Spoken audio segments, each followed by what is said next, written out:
Olá, boa tarde, amigas, amigos da TV 247, 20 de abril de 2021, 4 horas, pontualmente. A gente começa aqui a análise semanal com o nosso querido amigo Rui Costa Pimenta, presidente do PCO. Começo agradecendo a Thaís Neves, nossa assinante, sempre presente aqui na TV 247, e o Felipe Tomazelli, nosso membro aqui também. Rui, boa tarde, tudo bem com você?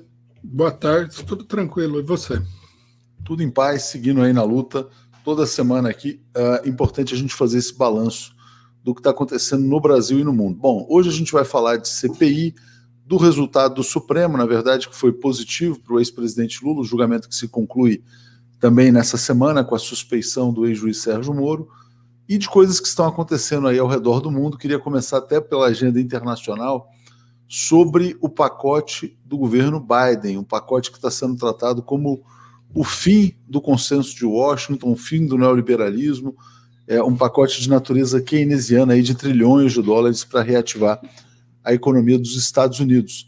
E também vamos falar um pouco, né, Rui? Acho que é um tema importante, essa questão da escalada das tensões com a Rússia. Parece que houve um certo arrefecimento, mas vamos começar falando sobre o pacote econômico do Biden. Qual que é a sua avaliação? Eu tenho visto muita gente, né, tanto no campo da burguesia como da esquerda, fazerem essa caracterização, né, de que o pacote do Biden é uma reversão da política neoliberal, do consenso de Washington e tudo mais. Eu acho que é um exagero essa avaliação, né? Eu acho que o pacote ele visa a impedir um colapso da economia norte-americana, que é iminente.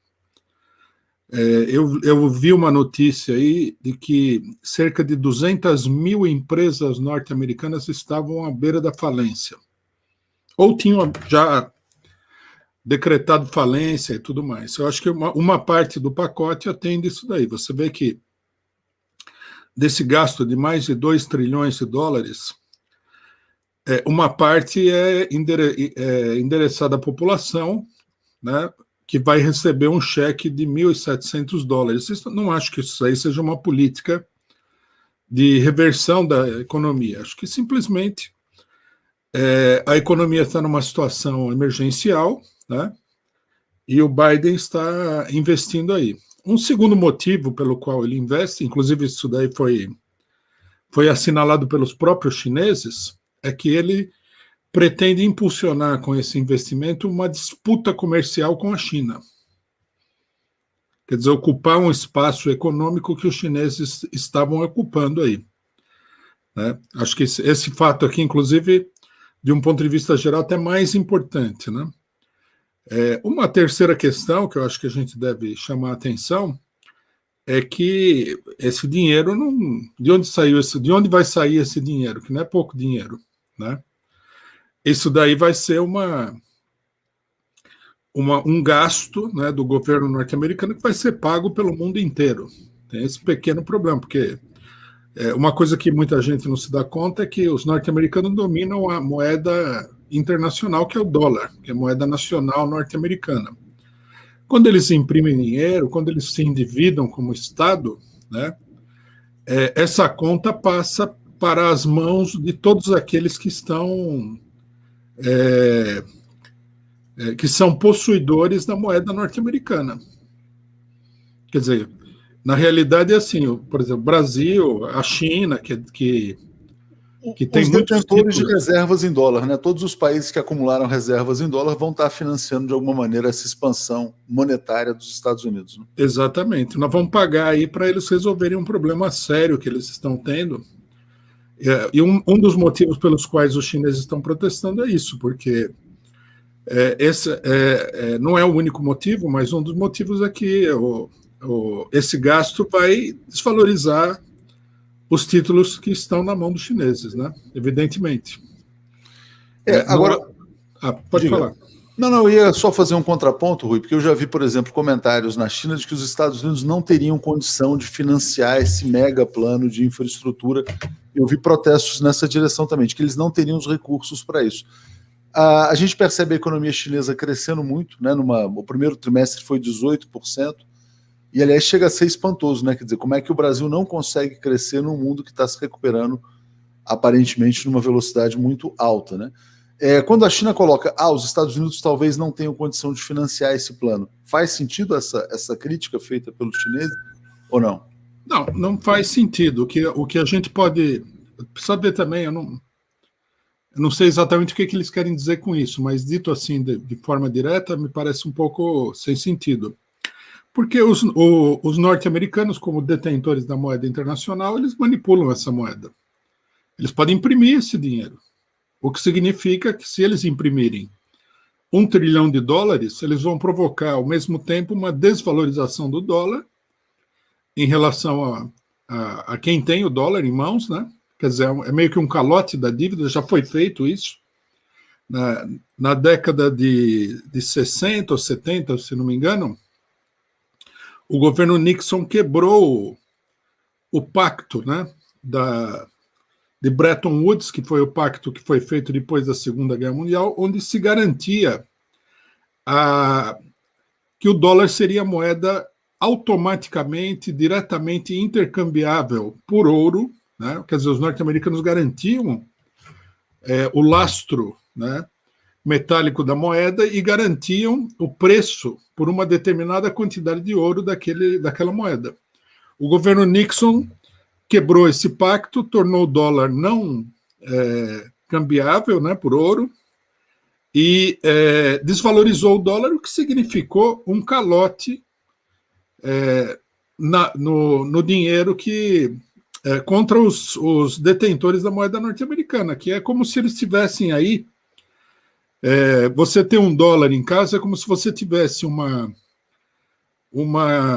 duplicata do governo norte-americano que fala assim: pagarei tal dia, né, essa duplicata aqui. Daí o cidadão chega lá e fala assim: a duplicata não vale mais a mesma coisa que valia, desvalorizou em 25%. Então, quer dizer, eles têm condições de fazer isso daí, e podem fazer. Isso pode ter uma série de consequências negativas também, né? Pode impulsionar, é o medo maior do mercado financeiro internacional, dos especuladores, é que isso daí provoque uma situação, a volta da situação inflacionária, né? Que é o que daria fim a essa grande bolha financeira que vem se arrastando há vários anos, né? No fundo, a gente vive uma era impressionante, Rui, de extrema liquidez internacional, essas valorizações, porque é um paradoxo, né? Você ter uma crise econômica tão acentuada e valorização dos ativos financeiros tão aguda, né? Hoje, por acaso, eu entrevistei a Luísa Trajano, dona do Magazine Luiza, e alguém me falou que a empresa vale 170 bilhões de reais. Bilhões.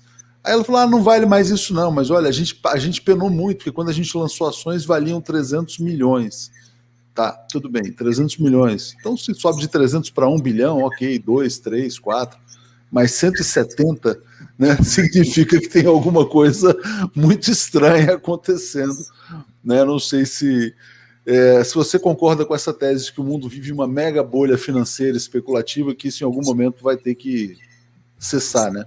Não tem dúvida. É uma economia totalmente artificial, né? Como é que uma empresa, sem que ela tivesse crescido materialmente, quer dizer, em número de lojas, em movimento de comércio, em número de funcionários, de ativos, etc. e tal, ela passa de 3 milhões para 300 milhões. É uma operação impossível no mundo real, é possível no mundo da especulação, que é um mundo artificial, né? E não é essa bolha financeira que está, na verdade, criando essa ultraconcentração de renda? Quer dizer, quando você pega, por exemplo, quando você começa a ver que tem tanta fila para as empresas lançarem ações no mercado, etc. e tal, empresas que você nunca tinha ouvido falar, de repente o cara vira bilionário. O cara estava lá lutando para ter um lucro de 2, 5% ao ano e de repente lança ações, vira bilionário. Então ele tem um patrimônio X, porque é um percentual da empresa que ele controlava. E aí, numa situação em que a economia brasileira cai, sei lá, 10%, 6% no ano passado, surgem 20 novos bilionários. Como é que você está vendo esse fenômeno da concentração de renda? A concentração de renda é um efeito direto da especulação financeira, não há dúvida nenhuma, né? A gente ouve as notícias, parecem notícias assim de um outro mundo, né? Não sei quantas empresas aí cresceram, não sei quanto, cifras siderais aí. Durante a pandemia você fala, mas como, né? Como é possível? De onde saiu esse dinheiro? Onde foi produzido esse dinheiro? A pessoa, imagina, a pessoa leigo, né? O que não conhece nada da situação econômica mundial deve pensar isso daí. É que é o dinheiro que se multiplica sozinho, né? E, portanto, é um dinheiro artificial. Ele existe, você pode gastar ele, mas ele é artificial no sentido de que ele não tem um lastro efetivo na produção, que é a economia real, né? Ele não tem um lastro, ele não é proporcional à produção mundial existente, muito pelo contrário, né? Então, em algum momento, isso aí é uma verdadeira pirâmide, né, financeira, quase que um golpe financeiro. Isso vai desmoronar, não há dúvida nenhuma. Ou vai desmoronar de uma maneira mais ou menos organizada, ou o que é mais provável, vai desmoronar de uma maneira caótica. A impressão que passa, né, nesses pacotes financeiros e tudo que vem acontecendo, e vamos dizer assim, os grandes bancos se apropriando dos bancos centrais ao redor do mundo, é que eles estão sempre empurrando para frente o estouro dessa bolha, que pode ser algo caótico. Quando se fala em 1929, Rui, as pessoas acham que o grande crash foi em 29. 29 foi o começo do processo, né? Porque depois teve recuperação e quedas mais profundas nos anos seguintes, né? Então, talvez a gente viva algo semelhante a isso. Eu queria te perguntar, por curiosidade, tem muita gente que nos assiste aqui que já me criticou porque eu não consigo entender essa coisa de Bitcoin, às vezes é ignorância minha, e tem pessoas que acham que Bitcoin é profunda especulação financeira. Você já chegou a estudar esse fenômeno Bitcoin ou das criptomoedas? Não, mas ele se encaixa no fenômeno da especulação financeira mundial, né? Eu acho que ele é uma derivação desse fenômeno. E à medida em que você consegue manipular essa moeda com um título, ele se valoriza, ele é comercializado e tal. Agora, é evidente que a chamada criptomoeda, ela é muito mais artificial e muito mais frágil do que os outros títulos, né? Por exemplo, um título do governo norte-americano e tudo mais. E numa situação de crise, são esses meios especulativos mais aventurosos, né? Mais aventureiros, que vão explodir primeiro, não há dúvida nenhuma. Agora, o pessoal ganha dinheiro com isso, né? Que realmente um conto de fadas do capitalismo, né? Um dinheiro se multiplicando aí alucinadamente, enquanto que a maioria da população passa fome, é incrível. É inacreditável. Ô Rui, agora entrando num tema assim mais da geopolítica que você acompanha muito, como é que você está vendo a questão Estados Unidos versus Rússia, né? Continuam aquelas provocações. Então, de repente, a República Tcheca expulsa 20 diplomatas russos. Aí os russos dizem que vão retaliar. Os Estados Unidos expulsam diplomatas, a Rússia expulsa diplomatas. Mas parece que ainda não está, assim, quer dizer, tudo que houve, a escalada que houve na Ucrânia, né, teve ali um certo, vamos dizer assim, uma certa pausa, né? Aonde que vai levar esse conflito? Como é que você está avaliando os fatos mais recentes aí? Eu não sei identificar exatamente o porquê da pausa, né? Simplesmente eu acho que é possível que o governo norte-americano não tenha um plano de agressão imediata, mas que ele esteja trabalhando aí, como disse o nosso queridíssimo vice-presidente, o Mourão, né, numa palestra a respeito da questão do poder no Brasil.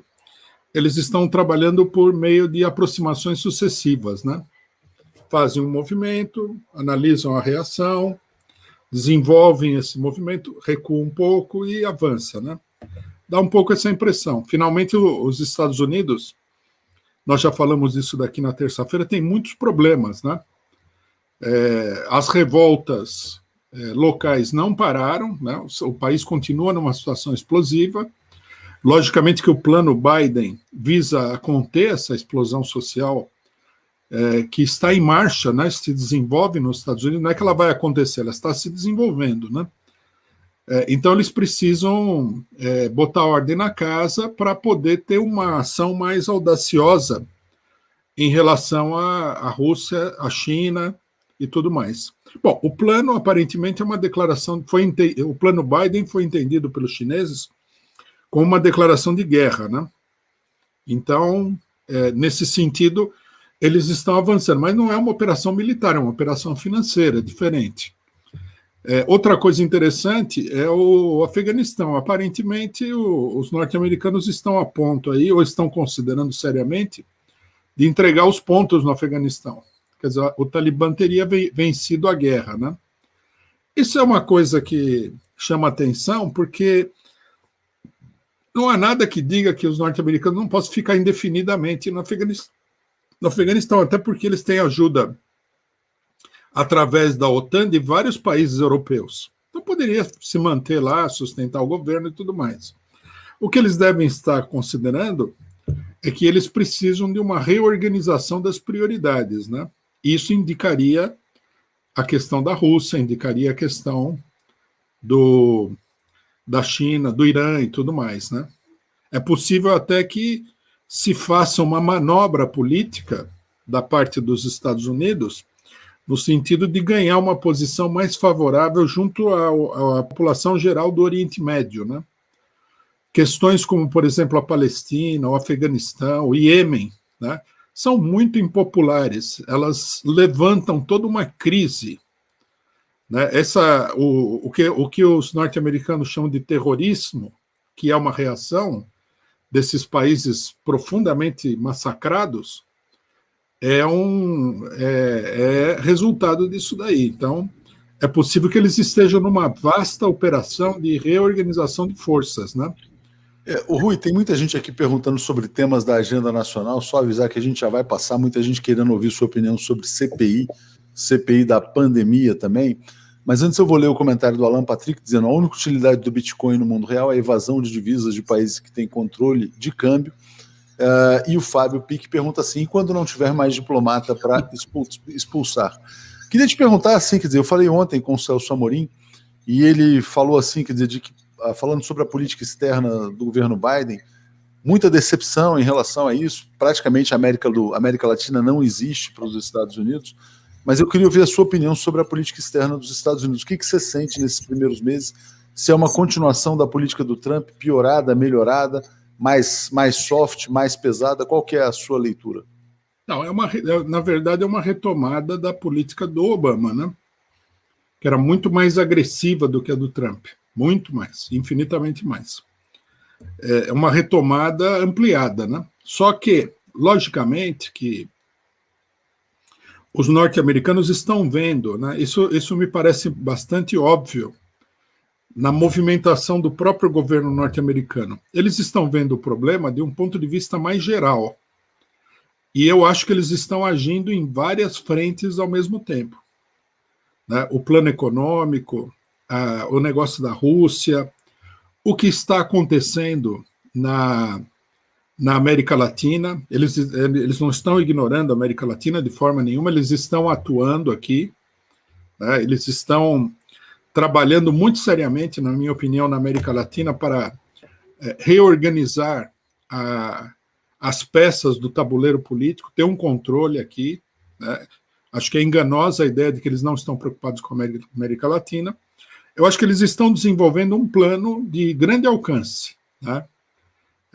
E eles vão para um enfrentamento muito grande com países que eles consideram que estão ocupando um espaço indevido, né, do ponto de vista do imperialismo. Caso principalmente da Rússia e da China, mas de vários outros países também.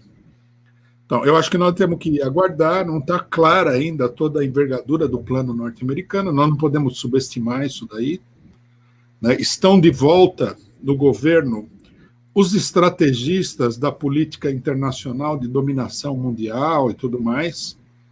Eles ficaram colocados em segundo plano no governo Trump, mas agora eles estão de volta e eles estão trabalhando para recuperar o tempo perdido. Vai acontecer muita coisa aí, em todos os cantos do mundo, sem dúvida nenhuma. E não é só os Estados Unidos, o plano não é só norte-americano. Eu li uma notícia muito importante, se não me engano, da revista The Economist, que falava que os franceses estão reorganizando as suas forças armadas já não com vistas a ações defensivas e tudo mais, mas com vistas a ações ofensivas e de longo prazo, né? A revista fazia uma boa descrição disso daí. Depois tem o que o Biden se encontrou com o chefe de Estado japonês, praticamente autorizou o rearmamento nuclear do Japão. Quer dizer, nós temos um plano que vai ficar visível nos próximos meses aí. Minha opinião, é um plano de grande envergadura, não é pouca coisa, não. Ok. Você falava da Economist, eu acabei de abrir a página aqui, quer dizer, a manchete principal é como Joe Biden está redesenhando o papel dos Estados Unidos no mundo, né? Com um cerco assim, aos países que desafiam e também uma tentativa de controlar os países não muito alinhados. Rui, vamos passar para a agenda interna aqui. A Margot Oliveira está dizendo, mais uma vez tem que perguntar, estão se aproveitando da pandemia para fazer um controle populacional? Como é que você está vendo essa questão? Ontem saiu uma notícia, a gente destacou como manchete, o Brasil já é o país com o maior número de mortes por milhão de habitantes. Qual a avaliação que você faz do que está sendo chamado de genocídio brasileiro e se essa análise de controle populacional pode fazer algum sentido também? Bom, eu não acho que a pandemia seja uma boa política de controle populacional, assim, intencionalmente, né? Tudo bem, em última instância, ela até funciona um pouco como isso, mas 500 mil de pessoas não é um controle populacional. Controle populacional precisaria ser de maior envergadura, né?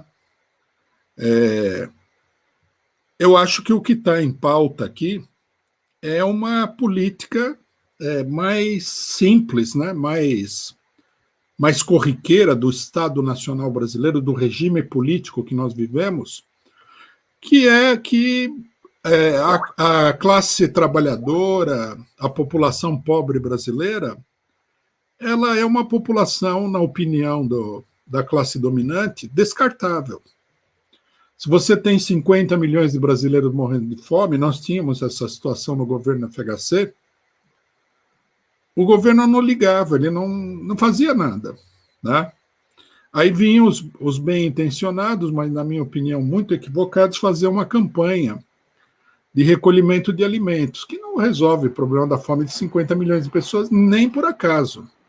Para isso, você precisa da máquina estatal, da estrutura estatal, para superar essa situação.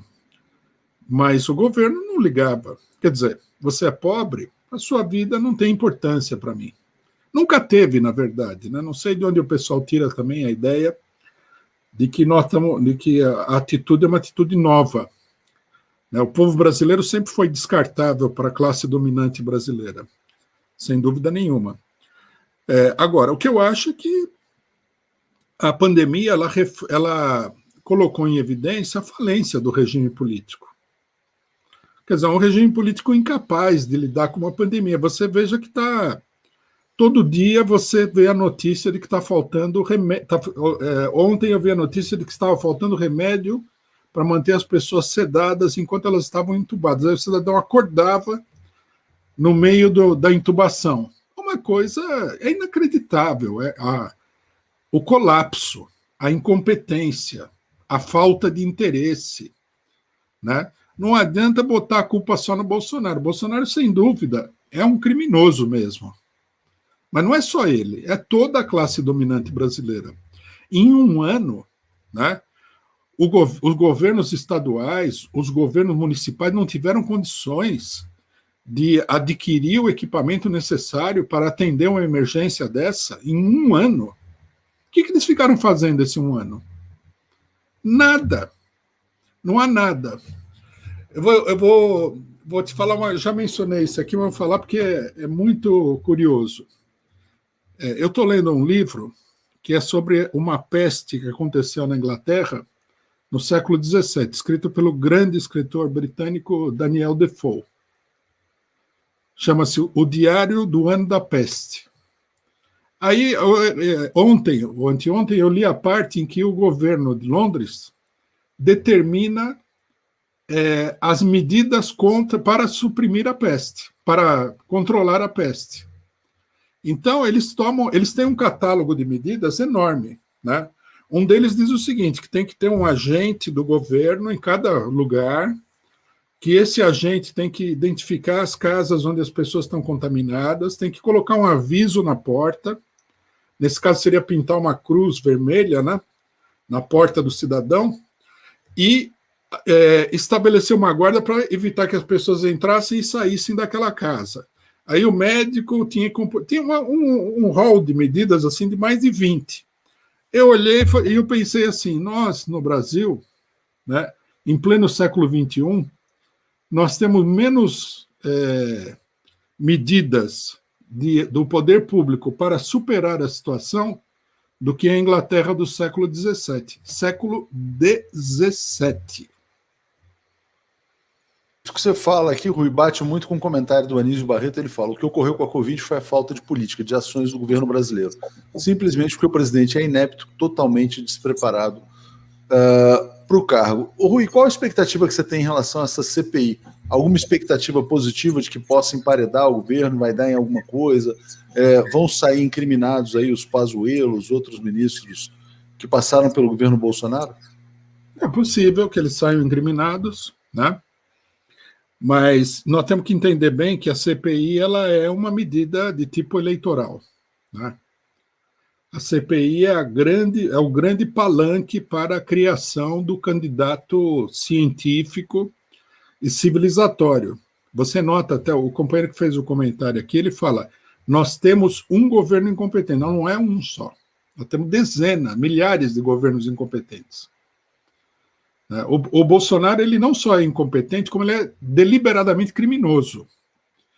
Se bem que ele tem uma vantagem, ele fala abertamente o que ele pensa, os outros são todos cínicos e o Dória, por exemplo, não faz nada, inventou que ele ia distribuir vacina, não tem vacina, não tem nada, não fala nada, não faz nada, e o pessoal não critica o Dória, o que mostra que é muito fácil você escapar, né, com um crime em grande escala no Brasil, basta que você tenha a imprensa que não faz fake news do seu lado, né?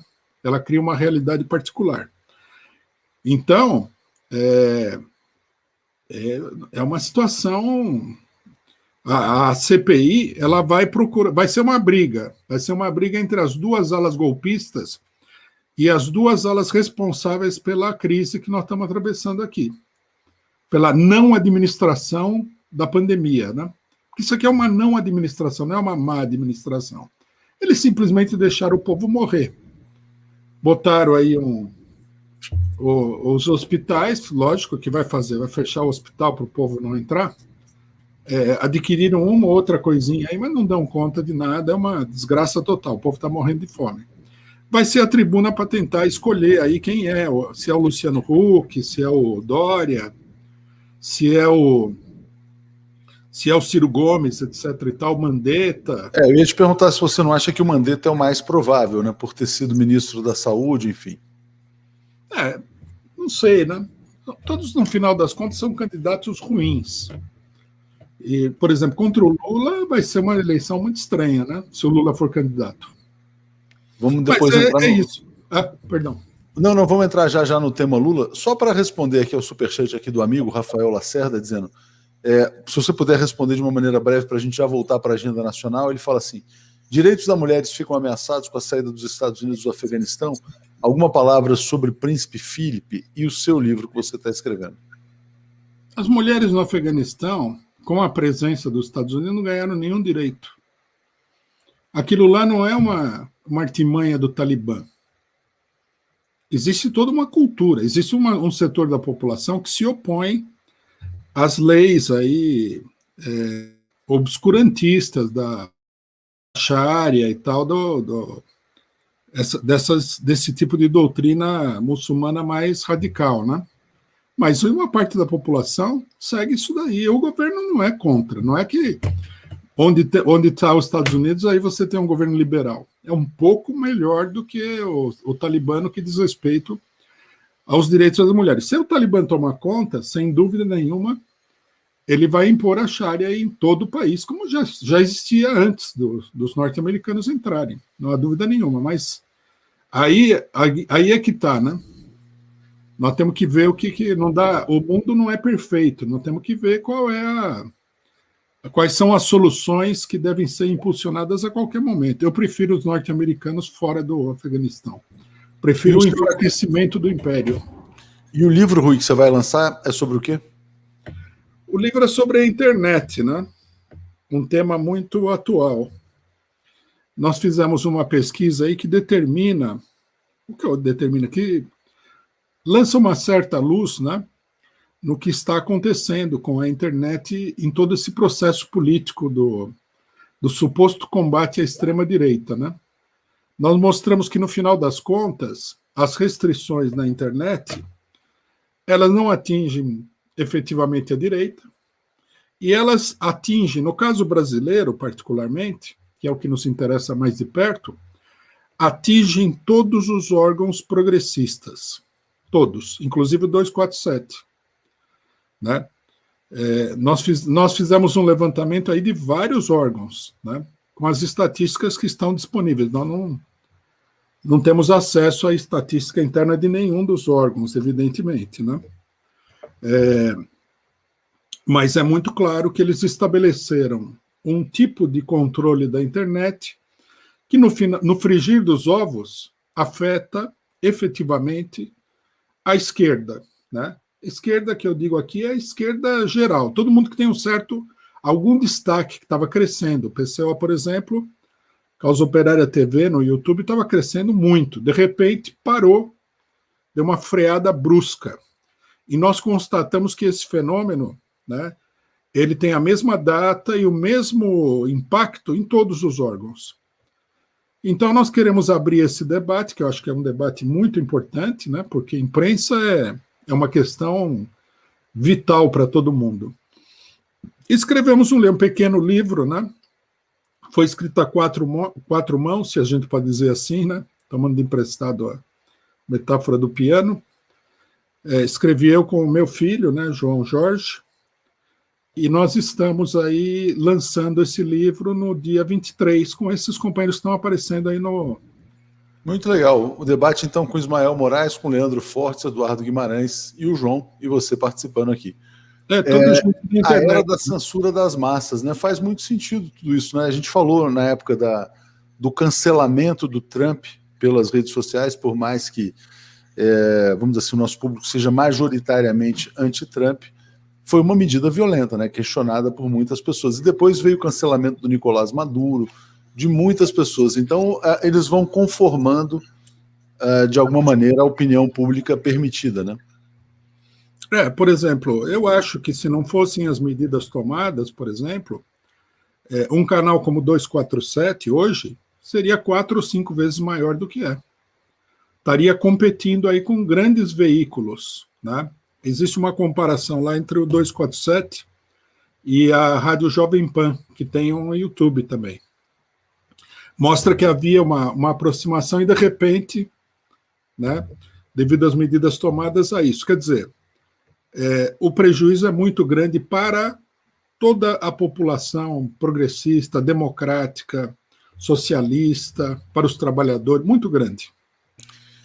De fato, isso que você fala é muito importante, né? Porque basta você classificar um determinado veículo de comunicação como mídia, vamos dizer assim, profissional, séria, ou mídia, vamos dizer assim, de uma natureza mais política, né? E a Jovem Pan, a gente sabe que está fazendo parceria com o Olavo de Carvalho, né? Então, você vê como é que são as coisas, é uma situação complicada. Mas, Rui, vamos seguir, então, no tema aqui da pandemia. Vamos acompanhar o lançamento do livro e vamos trazer você para falar mais sobre isso aqui. Sobre a questão da pandemia ainda, você falou, pode ser a plataforma para o lançamento de um candidato, e você mencionou o Ciro Gomes. Eu vou te pedir rapidamente para fazer a sua avaliação, antes da gente entrar no tema Lula, sobre essa declaração do Ciro de que vai a Paris pela segunda vez. Qual o significado disso? Por que ele toma essa decisão, que aparentemente é uma decisão estúpida, que vai tirar votos, que afasta completamente ele do eleitorado de esquerda, nacionalista? Foi questionado, inclusive, por alguns apoiadores. Como é que você viu essa declaração? Bom, a possibilidade da candidatura do Lula cria um polo de atração muito grande, não há dúvida nenhuma, né? Se o Ciro Gomes fizer um aceno positivo, ainda que muito discreto e moderado, em direção ao PT, ele vai ser puxado por esse polo de atração. Não há dúvida nenhuma. E ele não quer isso daí, de forma nenhuma. Ele não quer apoiar o PT. Então ele já está procurando estabelecer a demarcação de terreno de uma maneira agressiva, de uma maneira nítida e clara, como dizendo o seguinte, né? Ele falou, PT nunca mais, quer dizer, precisamos de uma nova alternativa. É isso que ele está dizendo, não vou apoiar o PT de forma nenhuma, não adianta pressionar, não adianta nada.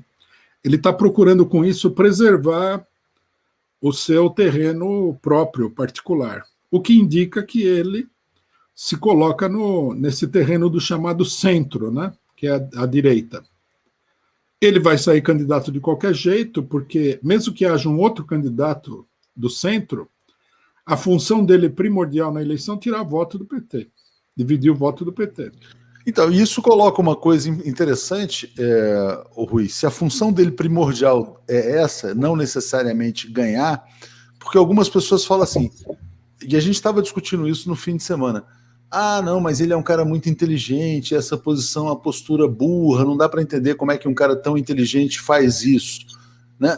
Eu fiquei pensando, eu trabalho com a hipótese de que ele tenha sido contratado para este trabalho, né? Não necessariamente para ganhar.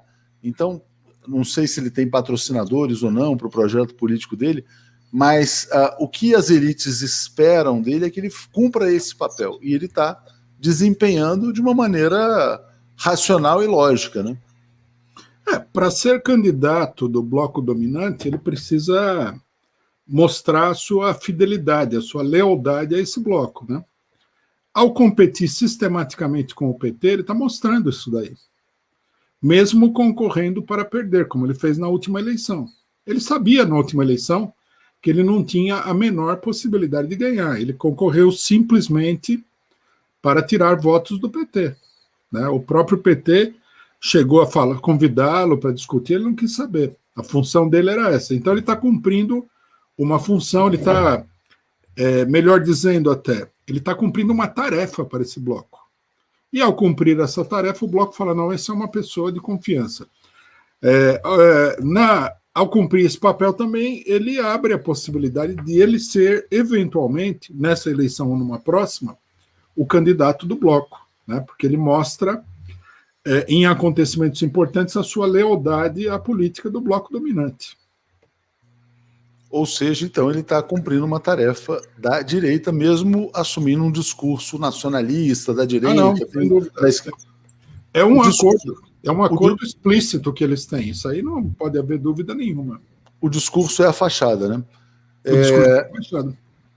O pessoal sempre traz muitos temas aqui para você. Se você quiser falar rapidamente sobre isso, depois a gente fala. Não sei se dá tempo. Aqui, ó, e eu ponho aqui o superchat, ele está dizendo assim, ó. A decisão de grandes clubes da Europa de criarem uma liga própria nos mostra algo sobre a política na Europa? Não sei se você já falou sobre isso em alguma outra live. Bom, mostra sobre o futebol europeu, né? O poder de determinados clubes, né, que monopolizam o futebol europeu. E segundo a crise, né? Para que fazer isso daí? É porque a situação está... a água está batendo no nariz, né? Então, foi um movimento muito arriscado. A FIFA, inclusive, falou que não vai permitir que nenhum dos jogadores que estejam aí disputem a Copa do Mundo, né? Já tem uma briga na justiça, a justiça tirou uma liminar falando que não pode fazer isso e tudo. É uma grande crise do futebol europeu, né? Quem sabe abre caminho para o Brasil ser campeão do mundo na próxima Copa. Talvez. O Cláudio pede para que o Ciro vá para a santa que o deu à luz, né? Enfim, a gente segue aqui. Agradeço também ao Antônio Carlos dizendo, assisto 247 todos os dias e quase todos os programas. Que sorte, obrigado a você. Muita gente falando que o Ciro é um capacho nessa linha de cumprir uma função, né? Enfim, sabe que nunca vai ser presidente, então quer conturbar o meio de campo, como diz Roberlan. E Elecutrices Facúndia diz assim, cumpre a tarefa de tirar votos do PT. Mais de voto escancarado funciona, começa a ficar escancarado demais, talvez perca um pouco a eficácia, né, Rui, essa tarefa, essa missão. Eu acho muito bom, porque eu tenho visto, por essas declarações como a gente vê aqui e outras, que há uma tomada de consciência de amplos setores aí sobre o que é o Ciro Gomes, né? O avanço político tem que ser medido assim. enquanto o Ciro Gomes contava com a ilusão de muita gente, ele podia executar um papel muito mais nefasto do que ele executa. Nós temos denunciado o papel do Ciro Gomes há muito tempo, né? E recebemos aí muitos insultos e tal e tudo mais por causa disso, mas agora está ficando mais claro para todo mundo que, na minha opinião, é um grande progresso. Você falava sobre o Abutre há bastante tempo, né? Mas mostra também, Rui, isso vai confirmando um ponto que você falava, que a aceitação do Lula pelo sistema, pela direita, ela vai ser muito difícil, né? Quando a gente olha, por exemplo, os editoriais do Estado de São Paulo, da Folha, o silenciamento do ex-presidente Lula, e ele está sendo, a impressão que passa olhando à distância, né? Ele está sendo muito pé no chão também, ele não está também avançando muito rapidamente aí nesse projeto presidencial, enfim. Como é que você vê, além da questão do Ciro Gomes, que é escancarada, explícita, como é que você vê os outros movimentos da direita em relação ao ex-presidente Lula? A direita vai cautelosamente em relação ao problema Lula, né? É uma coisa, eu acho que esse tipo de movimento ele é forçado, é obrigatório, porque se começarem uma bateria de ataques contra o Lula, não é que o Lula vai crescer, porque ele já tem uma posição muito favorável. A radicalização dos apoiadores vai levar a um movimento qualitativamente superior.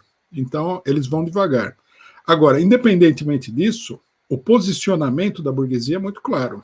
O Ciro Gomes fala PT nunca mais e procura o DEM, né? O DEM, o PSDB, o MDB estão lançados aí em criar uma candidatura própria de qualquer maneira, portanto, eles não querem o Lula, né? O Estadão tirou um editorial aí, depois do...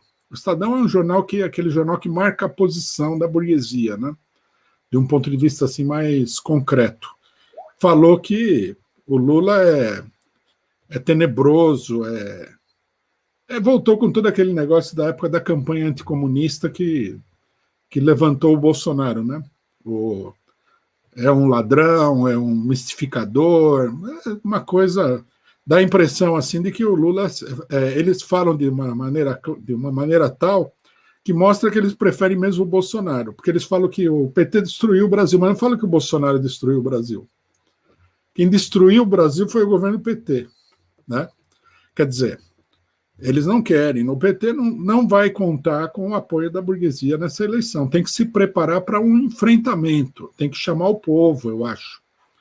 E interessante, Rui, é interessante você colocar esse ponto, né? Porque hoje, por exemplo, quando eu entrevistava a Luísa, muitas pessoas falavam, mas tem que ser vice do Lula, ela tem que ser vice, é maravilhosa. Não tem mais aquele cenário Lula-Zé Alencar, né? Então eu queria que você falasse sobre como é que o PT deve organizar, na sua opinião, a sua chapa eleitoral, se tem que ser uma chapa totalmente pela esquerda, talvez puro sangue, só PT, enfim, ou com outros partidos, mais à esquerda ainda. Como é que você vê isso? Eu acho que o PT deve chamar a esquerda, significa chamar a esquerda a romper com os golpistas, né? E marcar um terreno independente. Porque o terreno que o Lula vai se colocar na eleição, queira ou não, é um terreno de independência em relação aos golpistas. Eu acho que não, Luísa Trajano, isso daí é tudo, só para confundir, estragar o show, né? Para desafinar a banda. É horrível. Acho que o PT deveria escolher uma pessoa que tivesse uma boa aceitação popular, né?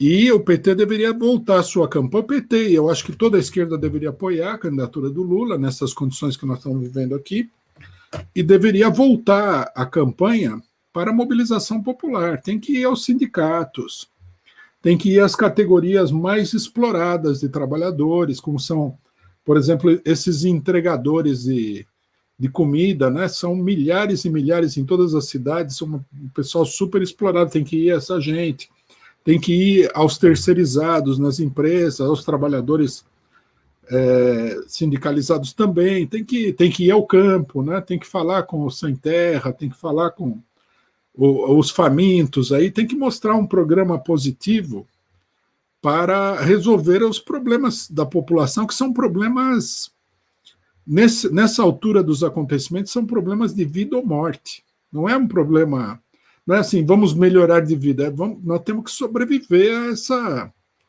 a essa investida monstruosa. Eu acho que a campanha toda deveria se preocupar com isso e deixa a burguesia se preocupar com o teto de gastos, que na hora que eles não estão preocupados, eles passam por cima, acabaram de passar por cima no Congresso, deixa a burguesia se preocupar com o equilíbrio das contas, etc. e tal, e a gente se preocupa com as condições de vida do povo. Não tem que aparecer como administrador, tem que aparecer como uma candidatura popular, uma candidatura que vai aí atender, né, os anseios e aquilo que decorre do sofrimento do povo brasileiro.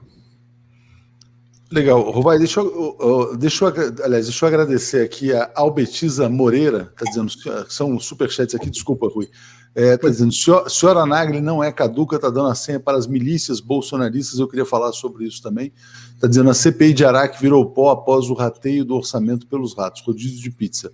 E o Rodrigo Pedro critica aqui ilusões com o Ciro Gomes e Frente Ampla. Rui, olha só, pelo que você fala, então, do contexto atual, o ex-presidente Lula não precisa de frentes, de alianças mais amplas, de buscar pactos. É uma lógica totalmente diferente das eleições anteriores. Hoje ele tem um tamanho tal que lhe permitiria vencer essas eleições com muito menos concessões do que no passado. Seria isso? Sem dúvida. Isso também é uma realidade. Do ponto de vista eleitoral, não justifica você buscar um aliado para aumentar o número de votos. Porque a pesquisa dá o Lula em primeiro lugar no primeiro e segundo turno. Fácil. Né? Então, quer dizer, por que você vai pegar um aliado aí? Que, na verdade, esses aliados nunca acrescentaram nada. Essa aqui é a grande realidade. Né? Quem que tem voto para suplementar aí a candidatura do Lula? Ninguém sabe. Eu acho que não. Acho que o PT tem que fazer um apelo ao povo, tem que se apoiar no povo. A burguesia não quer o PT. A burguesia está numa política como a gente viu no Equador. Né? E, ao contrário do que o pessoal pensa, que nós estamos entrando na era do keynesianismo, estamos voltando ao estado de bem-estar social, no Equador nós vamos ver ali uma política que vai ser uma verdadeira loucura contra a população. E esse Lasso, ele não é um candidato como o Bolsonaro, que foi escolhido por falta de opção. Ele é o candidato da burguesia do Equador.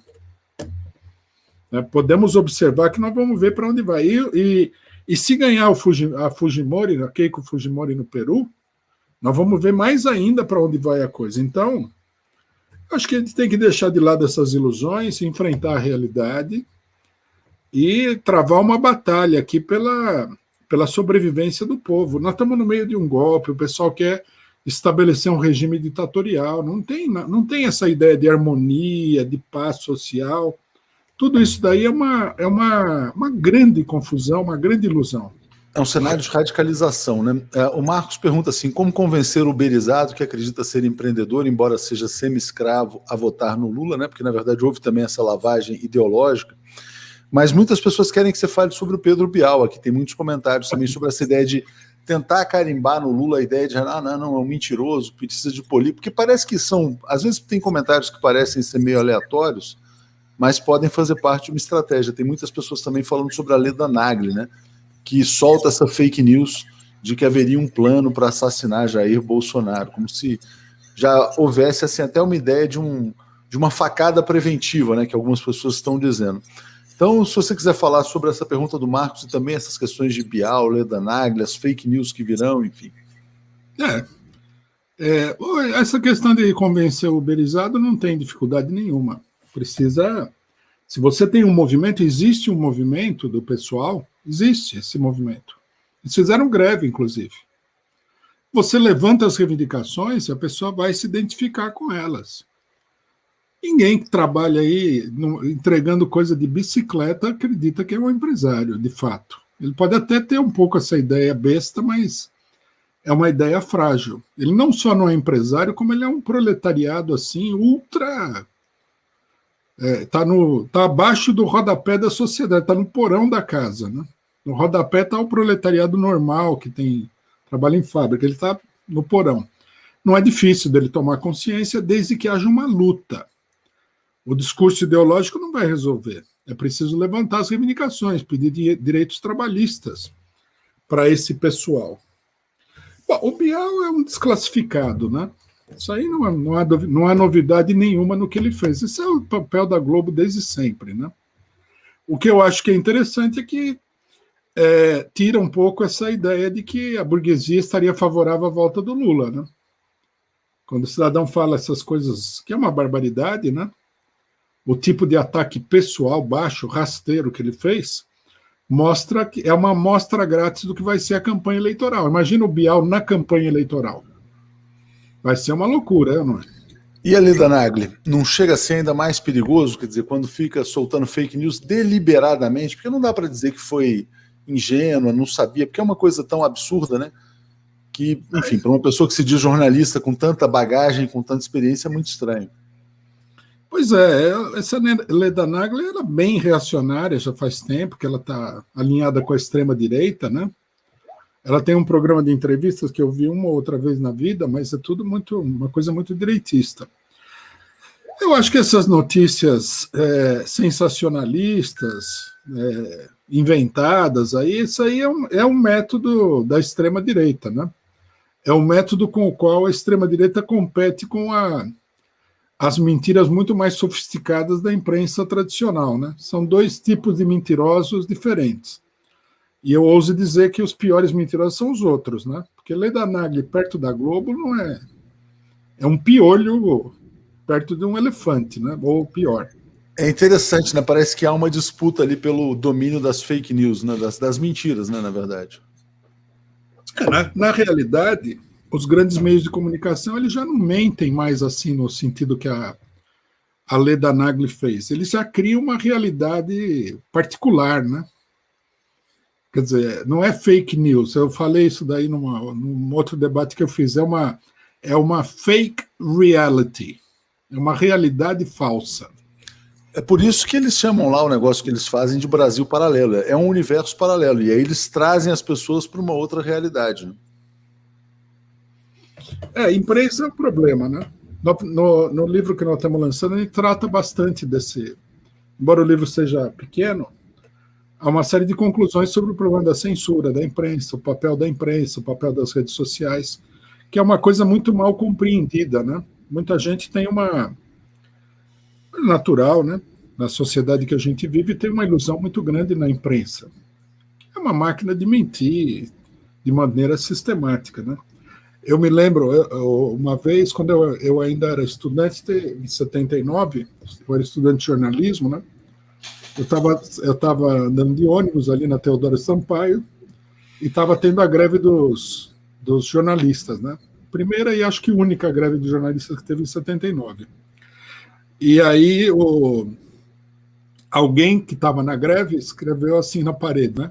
Greve de jornalistas, não compre jornais. Aí veio um gaiato depois, com uma tinta diferente, escreveu, minta você mesmo. Quer dizer, não compre jornais, minta você mesmo. É mais ou menos a situação da imprensa, né?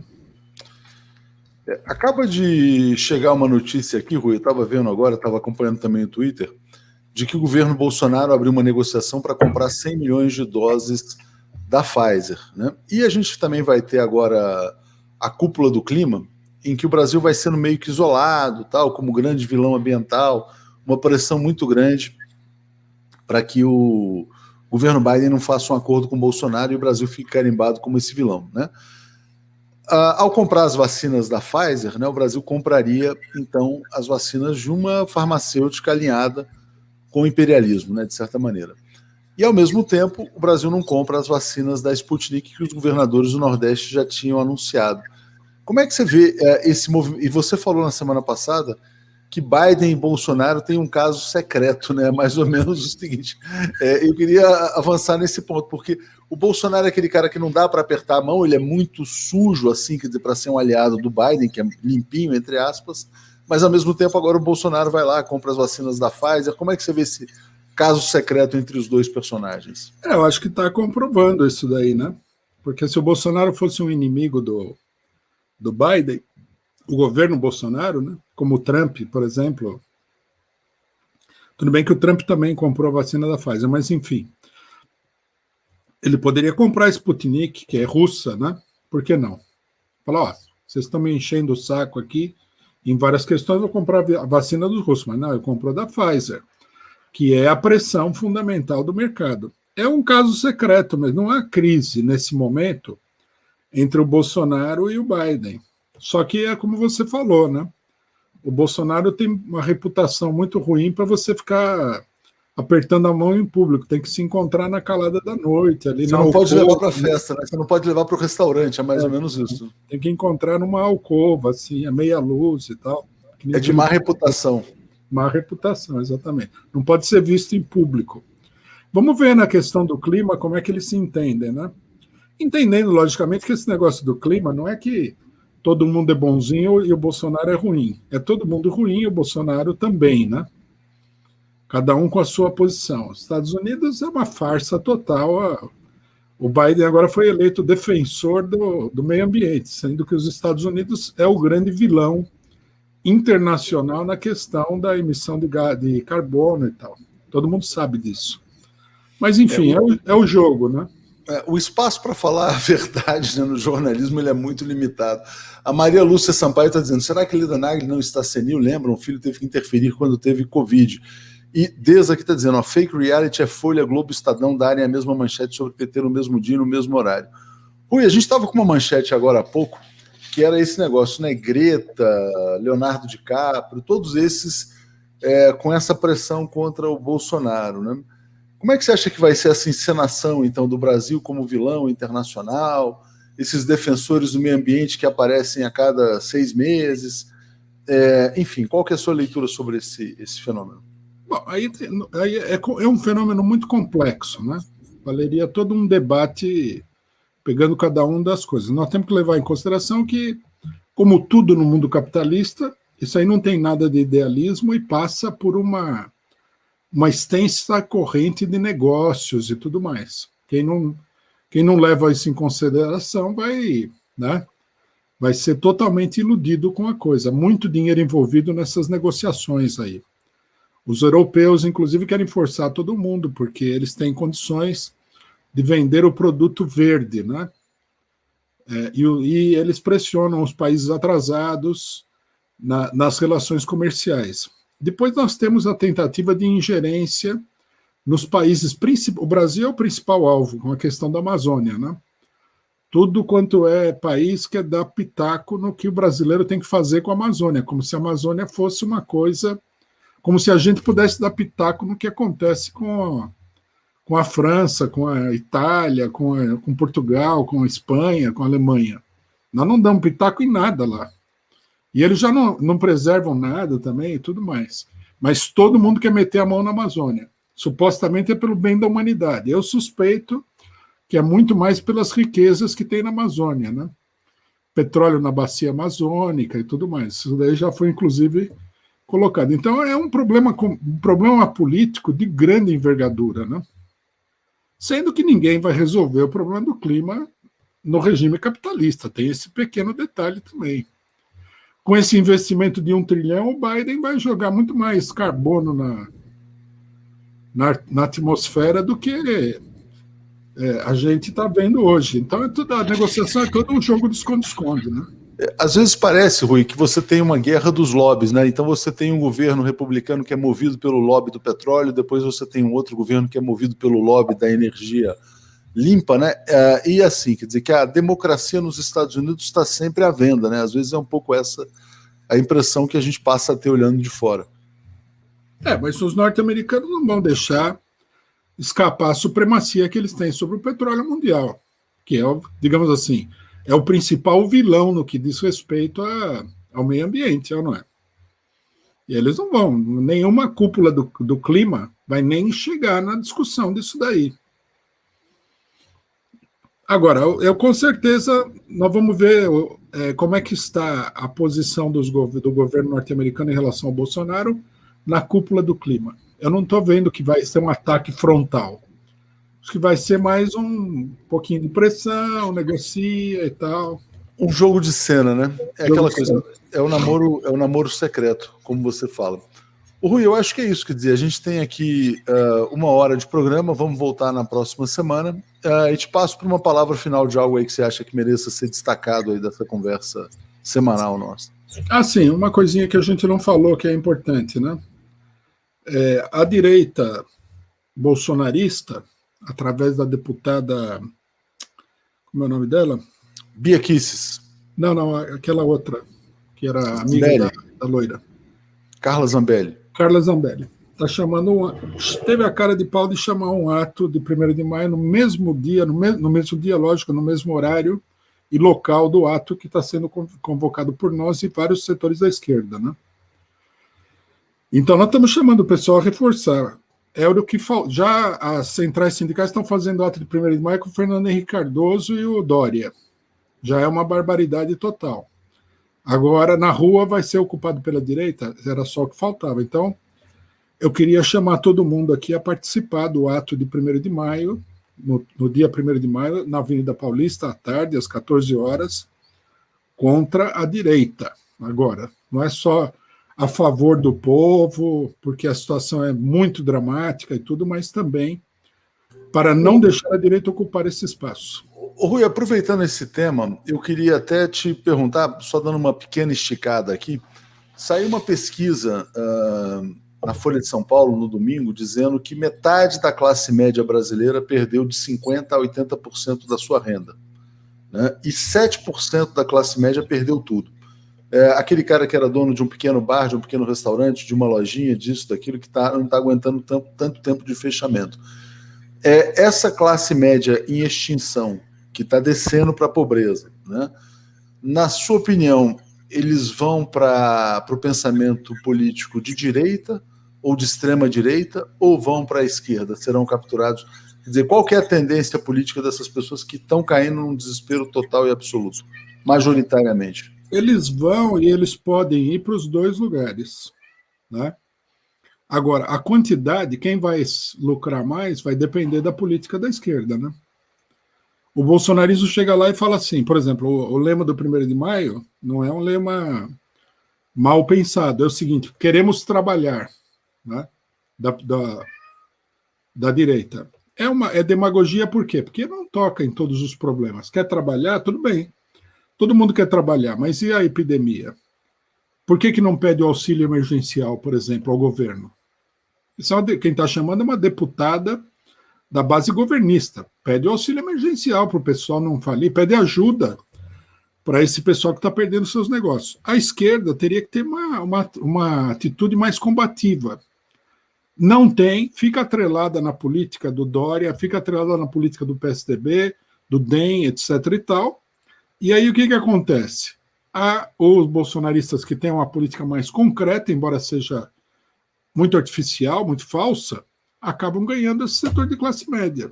Depois o pessoal fica chorando que o povo é de direita, mas o povo não é de direita.